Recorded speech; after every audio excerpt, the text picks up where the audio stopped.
He started out as a homeless bouncer at a strip club, washing himself in the ocean and sleeping in his car. Then he became the king of YouTube street fights, where his videos were watched by millions. This is the true story of Kimbo Slice, a man who rose from the gutter to the stars, only to burn out right before the eyes of the entire world. Kevin Ferguson was born on February 8, 1974, in Nassau, the capital of the Bahamas. He was not an only child.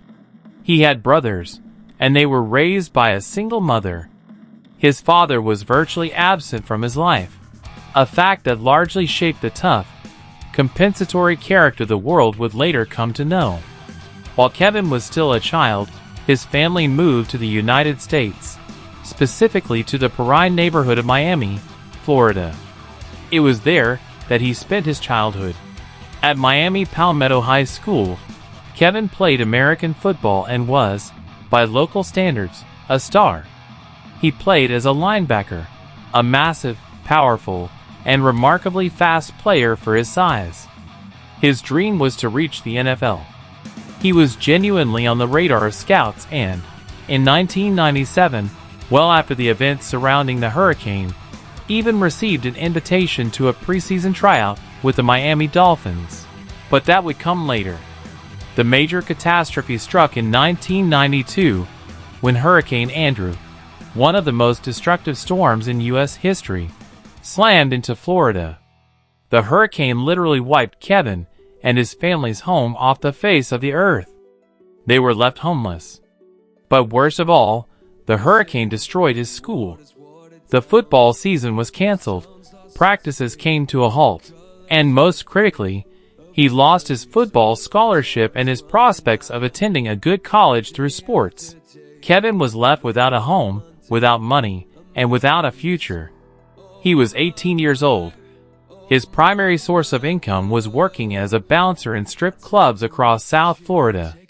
It was there that he learned to fight not in a ring, but in the real world, against drunk, aggressive, and often armed individuals. He also washed cars and picked up odd jobs on construction sites.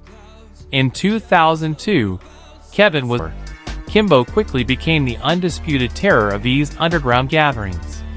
YouTube launched in 2005, and videos of Kimbo went viral. They racked up millions of views. His fight against Afro Puff, a man sporting massive Afro-style braids, voters began to take notice.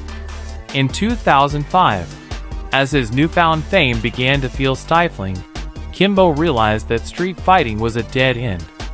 Coaches from the Freestyle Fighting Academy sought him out and began training him in legitimate MMA skills: wrestling, sprawl and brawl defense, and protection against kicks. His mixed martial arts, MMA, debut took place in June 2007 at the Cage Fury Fighting Championships 5 event. Kimbo won via a guillotine choke submission at the 112 mark of the first round. Kimbo tried his hand at both the UFC and Elite XC, but he didn't succeed in either one. After his stint in the UFC ended in disappointment, Kimbo switched to boxing, a realm where his raw power could be unleashed without the threat of grappling or kicks. Between 2011 and 2014, he competed in a total of 7 professional boxing matches, winning every single one, 6 of them by knockout. Admittedly, the caliber of his opponents was modest, consisting mostly of aging veterans and journeymen. Nevertheless, Kimbo cut an imposing figure. He shed weight, refined his technique, and even began incorporating head movement into his game. On June 6, 2016, Kimbo Slice was hospitalized with chest pains. He died at a hospital in Coral Springs, Florida, from heart failure. Kimbo Slice became a symbol of an entire era, the transition from wild street fights on YouTube to legitimate MMA. He was not a great fighter. He was a great showman and a phenomenon. His journey is the story of how a man who rose from the dirt, without money or formal education, used his strength and the internet to become a legend.